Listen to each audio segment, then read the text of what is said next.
Ang tulong natin ay nasa pangalan ng Panginoon. Siya ang lumikha ng langit at lupa. Ating ipahayag ang ating mga kasalanan sa Diyos. Ang ating Diyos ay Diyos na mahabagin at mapagpatawad.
Mapalad ang tao na pinatawad na yaong kasalanan at nalimot na rin ang kanyang nagawang mga pagsalangsang.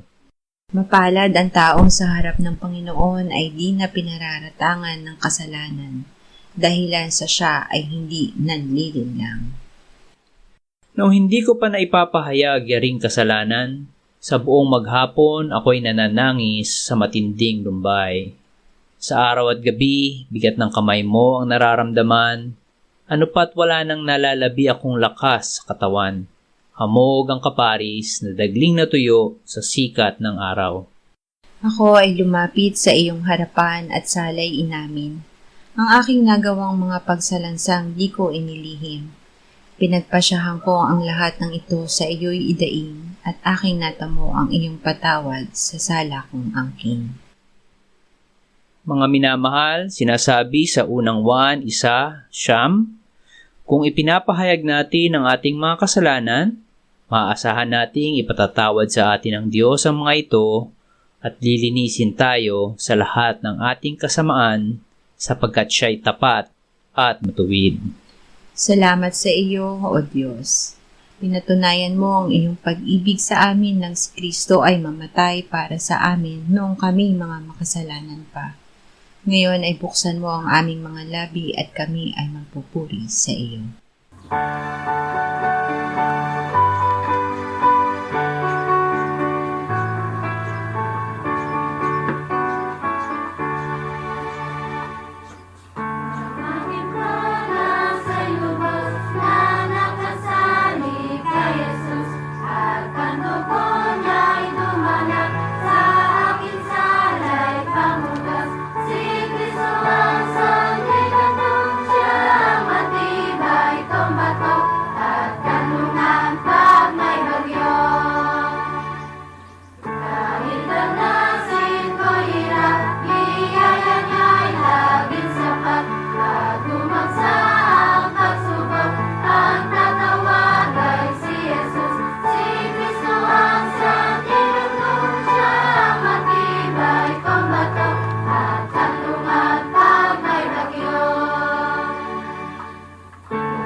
Hebreyo 22:24, hanggang 28. Sa ilalim ng kautusan, halos lahat ng mga bagay ay nililinis ng dugo, at kung walang pagdanak ng dugo ay walang kapatawaran ng mga kasalanan. Si Kristo ay hindi pumasok sa santuario na ginawa ng mga kamay ng tao, na katulad lamang ng mga tunay na bagay, kundi sa mismong langit upang dumulog sa harapan ng Diyos para sa atin. Minsanan siyang nahayag sa katapusan ng panahon para sa pag-aalis ng mga kasalanan sa pamamagitan ng pag-aalay ng kanyang sarili, at yamang itinakda sa mga tao ang mamatay na minsan, at pagkatapos nito ay ang paghuhukom, ay gayon din naman si Kristo, na inihandog na minsan upang dalhin ang mga kasalanan ng marami, ay magpapakita sa ikalawang pagkakataon, hindi upang harapin ang kasalanan, kundi upang iligtas ang mga sabik na naghihintay sa Kanya. Kapatawaran at paglilinis dahil sa dugo. Ang dugo ni Kristo ang tanging pundasyon upang tayo ay mapatawad at malinis sa lahat ng kasalanan. Nang inialay ng Panginoong Hesus ang kanyang dugo, ito ay ginawa niya ng minsan lang, at iyon ay sapat na. Tayo ay pinatawad dahil sa dugo ni Jesus. Nilinis din ng dugo ni Jesus ang lahat ng mantsa ng kasalanan na nasa atin. Sa ating pamumuhay na nananalig na si Kristo ay namatay para sa ating kasalanan at muling binuhay ng Ama, tayo ay namumuhay sa liwanag gaya ng Diyos na nasa liwanag. Tayo ay may pakikisama sa Diyos at patuloy na nililinis ng dugo ni Jesus sa lahat ng kasalanan. Awit 51, 1, 2, 7, 10 at 11. Maawa ka sa akin, O Diyos, ayon sa iyong tapat na pag-ibig. Ayon sa iyong saganang kaawaan ay pawiin mo ang aking mga paglabag. Hugasan mo akong lubos sa aking kasamaan, at linisin mo ako sa aking kasalanan. Linisin mo ako ng isopo, at ako'y magiging malinis. Hugasan mo ako, at ako'y magiging higit na mabuti kaysa niyebe. Lumalang ka sa akin ng isang malinis na puso, O Diyos, at muli mong baguhin ang matuwid na espiritu sa loob ko. Sa iyong harapan ay huwag mo akong paalisin, at ang iyong banal na espiritu sa akin ay huwag mong bawiin. Sa langit at sa puso. Binabasag ng dugo ng Panginoong Hesus ang kapangyarihan ng kasalanan na kumondena sa atin sa harap ng Diyos. Ang diablo na umuusig laban sa atin ay madadaig natin sa pamamagitan ng dugo ni Hesus. Narinig ni Apostol Juan sa pangitain, ngayon dumating ang kaligtasan at ang kapangyarihan at ang kaharian ng ating Diyos at ang kapangyarihan ng kanyang Kristo, sapagkat itinapon na ang tagapagparatang sa ating mga kapatid na siyang nagpaparatang sa kanila sa harapan ng ating Diyos araw at gabi. At siya'y kanilang dinaig dahil sa dugo ng kordero at dahil sa salita ng kanilang patotoo. Binabasag din ng dugo ni Jesus ang kapangyarihan ng kasalanan na bihagi ng ating puso, sapagkat ang kasalanan ay hindi makapaghahari sa inyo, sapagkat wala kayo sa ilalim ng kautusan, kundi sa ilalim ng biyaya. Unang Juan 1, 5, 7, 2, 1 at 2. Ang Diyos ay liwanag at sa Kanya'y walang anumang kadiliman. Kung tayo'y lumalakad sa liwanag na tulad niya na nasa liwanag, may pakikisama tayo sa isa't isa, at ang dugo ni Jesus na Kanyang anak ang lumilinis sa atin sa lahat ng kasalanan. Kung ipinahayag natin ang ating mga kasalanan, siya ay tapat at banal na magpapatawad sa ating mga kasalanan, at tayo'y lilinisin sa lahat ng kalikuan. Mga munti kong anak, ang mga bagay na ito ay isinusulat ko sa inyo, upang kayo'y huwag magkasala. Ngunit kung ang sino man ay magkasala, tayo ay may tagapagtanggol sa harap ng Ama, si Hesukristo na siyang matuwid. Siya ang kabayaran para sa ating mga kasalanan at hindi lamang para sa atin, kundi para din sa kasalanan ng buong sanlibutan. Patuloy na nililinis. Ang paglilinis ng dugo ni Jesus ay hindi pangyayari na lumipas na. Ito ay nagpapatuloy sa kasalukuyan habang tayo ay namumuhay sa liwanag ng Diyos. Pinananatiling dalisay ng dugo ni Jesus ang ating puso upang hindi mapasok ng tukso at kasalanan.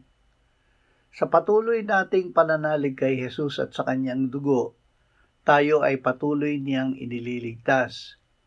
Siya ay laging namamagitan para sa atin sa harap ng Ama. Inililigtas niyang lubos ang mga lumalapit sa Diyos sa pamamagitan niya dahil lagi siyang nabubuhay upang mamagitan para sa kanila. Juan 21:15-17. Pagkatapos nilang makapag-almusal, sinabi ni Jesus kay Simon Pedro, "Simon, anak ni Juan, minamahal mo ba ako ng higit kaysa mga ito?" Sinabi niya sa kanya, "Opo, Panginoon, nalalaman mo na minamahal kita." Sinabi ni Jesus sa kanya, "Pakainin mo ang aking mga kordero." Sa ikalawang pagkakataon ay sinabi niya sa kanya, "Simon, anak ni Juan, minamahal mo ba ako?" Sinabi niya sa kanya, "Opo, Panginoon, nalalaman mo na minamahal kita." Sinabi niya sa kanya, "Alagaan mo ang aking mga tupa." Sinabi niya sa kanya sa ikatlong pagkakataon, "Simon, anak ni Juan, minamahal mo ba ako?" Nalungkot si Pedro sapagkat tatlong ulit nang sinabi sa kanya, "Minamahal mo ba ako?" At sinabi niya sa kanya, "Panginoon, nalalaman mo ang lahat ng mga bagay. Nalalaman mo na minamahal kita." Sinabi sa kanya ni Jesus, "Pakainin mo ang aking mga tupa." Dahil nilinis na ng dugo ni Kristo, sinabi ng Panginoong Hesus kay Pedro na pakainin niya ang kanyang mga tupa. Walang katangian si Pedro na pagkatiwalaan ng ganito. Itinatuan niya ang Panginoong Hesus. Ngunit nang sabihin ito ng Panginoon sa kanya, naialay na niya ang kanyang dugo at siya ay nabuhay ng muli. Ang sinabi at bagong pagtitiwala niya para kay Pedro ay para sa atin din. Ang dugo ni Jesus ang nagbibigay sa atin ng kakayahang maglingkod sa Diyos nang walang takot o sumbat. Ang dugo ni Kristo na sa pamamagitan ng walang hanggang espiritu ay inihandog ang kanyang sarili na walang dungi sa Diyos, ay lumilinis sa ating budhi mula sa mga gawang patay upang tayo ay maglingkod sa Diyos na buhay. Ang paglilinis ng kasalanan. Ang paglilinis ay sa pamamagitan ng dugo ni Kristo. Ang kapatawaran at paglilinis ay parehong sa pamamagitan ng kanyang dugo. Binabasag ng dugo ang kapangyarihan ng kasalanan na tayo ay kondenahin sa harap ng Ama sa langit. Binabasag din ng dugo ang kapangyarihan ng kasalanan na bihagin tayo dito sa lupa. Nililinis ng dugo ang budhi mula sa mga gawang patay upang tayo ay makapaglingkod sa Diyos na buhay. Ang kamanghamanghang kapangyarihan ng dugo ni Jesus sa langit ay nasa atin din sa loob ng ating puso habang tayo ay nabubuhay.